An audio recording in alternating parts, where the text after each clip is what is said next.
Alrighty then, here we are. I don't know where we're at.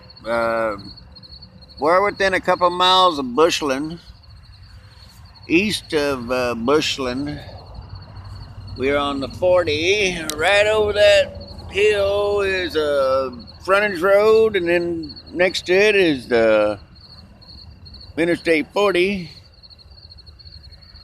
We found this place. It looked a lot different in the night, in the dark, but it looked okay to get down in. And little did I know that this was a major road. You know, everybody and their brother goes down it. Where they're going, I don't know, and they don't either. They're just going down it because they heard there was a guy on a bicycle that was camped down at the bottom of the creek, you know, or something. So, yeah, that's mainly why we got so much traffic. This road goes nowhere. There's nothing around here. There's not a business or house or nothing. It's just a road. There's a cement, looks like a cement place. It's down the road a quarter of a mile probably, and that's it. Maybe way far away there's something, but I don't think so. I think everybody's just coming by to see the guy on the bicycle, which is okay, I guess.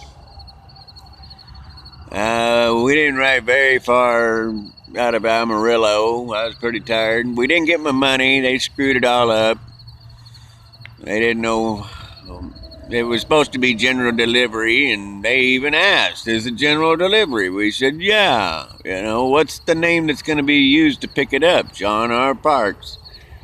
So, yeah, we picked it up. I mean, we sent it. Everything was right, but when it got to Amarillo, they weren't smart enough to figure out what the heck to do with it. So they sent it back to Lamar, Colorado.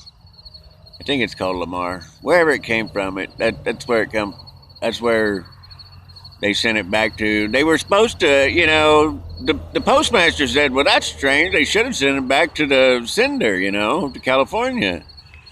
And I'm like, yeah, I know, but yeah, I thought it was pretty funny. They, you know, when they try to put the blame off on the customer, they're really offensive, and they try to put the blame off on the customer without even trying to hear what happened or find out what's going on. It's always the customer's fault. You know, they get chewed out a lot. You know what I'm saying? A heck of a lot. You know, when you start out saying, oh, I don't know what this situation's about, but I'm sure it was the customer's fault, because United Parcel Post never makes any mistakes, you know? And that's kind of the way it was. I don't know. Look at this. Where are you going? It's probably a dead-end road. Probably don't go anywhere. But, yeah, I thought it was pretty funny that, you know, I don't know. I've just been around businesses like that they start off, you know, that the customer's always wrong, and you know, they're always right, and they never do anything wrong. And when you hear something like that, you just know for a fact that, yeah, they screw up a lot and they get chewed out a lot by the customer. So I thought that was pretty funny. But didn't get my money, and whatever, it don't matter. So yeah, I was wore out. I woke up, what was it, 5 or 6 miles out of Dumas, and those hills or canyons, valleys, whatever, coming up out of them was just horrendous. It was horrible, but you know, I rode my butt off trying to get there. I was going to stay down at the Canadian River, but I got there at 1 o'clock. It's kind of like, I don't know, when you're riding a bike, you don't stop riding at 1 o'clock, and not unless you got a really, really good reason, and there wasn't a really good reason. I wasn't very far away. I was only like, I don't know, 15 miles, 18 miles away from, 15 miles away from Amarillo. And I made it into Amarillo about, I don't know, 3:30. But the hill, when you first got into Amarillo, it was still nothing but steep hills and just getting steeper and steeper, and it was rough. My legs were wore out. I couldn't go any further, but I was trying to get there because I didn't know what to do. So anyway, I didn't make it in time, and so I went on the outskirts of town, out by the Cadillac RV place, just down the road west of it, and pitched my tent in a ditch that had some pretty tall weeds on the side of the road, so they couldn't see me too good of a nighttime. Yeah, of a daytime, you could see me real good. So anyway, bedded down there and was gonna just forget about it, but I woke up and I'm like, I ain't too far away. I'll go check it out again. Well, I did, and found out that, yeah, I found out around, I don't know, 11 or 12 that they had sent it back to Lamar, Colorado at 7:30 that morning because they just didn't know what to do with it. And so that's when I thought, well, I'll just sit out the rest of the day in McDonald's. And that's what I did, and left out, I don't know, 5 or 6 yesterday evening, but I was still wore out. My legs were hurting like crazy because I just strained them so bad climbing those hills or whatever. It was just really, really, really bad. And so I didn't make it too far away from Amarillo. I don't know how far away I am, but like I said, I'm only like, I don't know, a mile or two away from Bushland. And Bushland, I don't know, I think I don't have any idea, 10 or 15 miles away from Amarillo. So I didn't go very far. Everything's going good. I'm not so sure I'm going to California for Christmas, though. I think I might be changing my mind. I don't know. But being on the highway, that's what you get. That's why it ain't good riding on the highway. That's just from my face, too. This one's from my arms. Isn't that crazy? That's what you get from being riding around 18-wheelers. That soot off them 18-wheelers it just cakes up on you. Kind of crazy. So yeah, here we are. We are doing okay, doing pretty good, fixing to load up and take off out of here. I wanted to show you. I wanted to see myself too. Kind of weird. There's a coon out here messing around last night.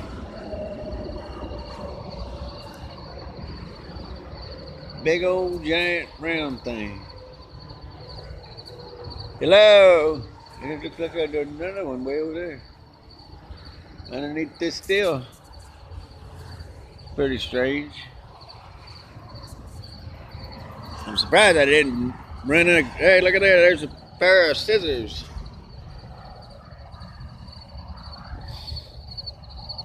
And a railroad spike.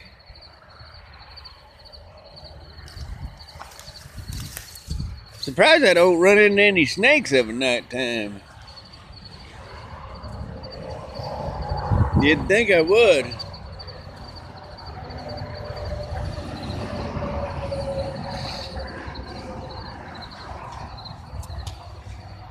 I'm gonna just load that big bag on that trailer, and that's where I came in, right through there. Go right up it, go up that way.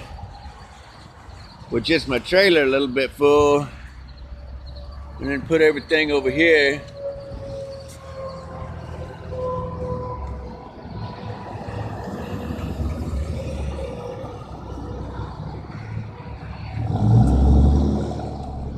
Yeah.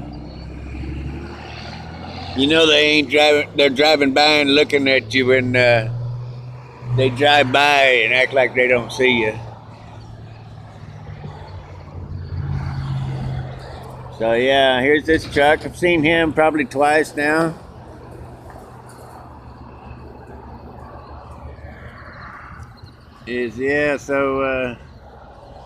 And then just put my stuff right up here and load it up there. Instead of loading it down here and trying to push it all up there, although it wouldn't be bad just loading it all up. It ain't that much of a climb right there.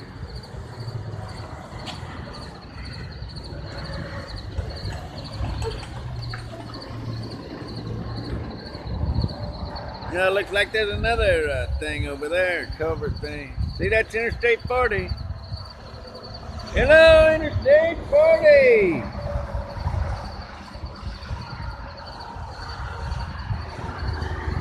It's supposed to be cloudy today, so that's why it's cloudy today.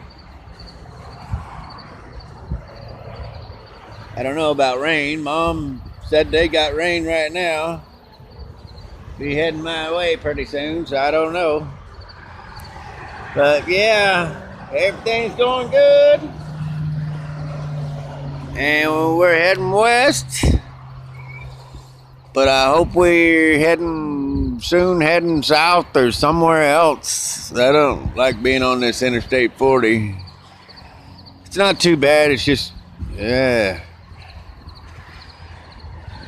I don't know.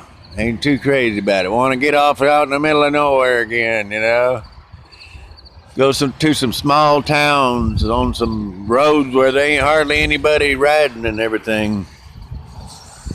That's what I like doing. I don't like riding where everybody always rides and where everybody always goes, and you know, I like getting off the beaten path, checking out things where people don't usually go. So yeah, here's where we are and this is what we're doing, and I'll talk to you later.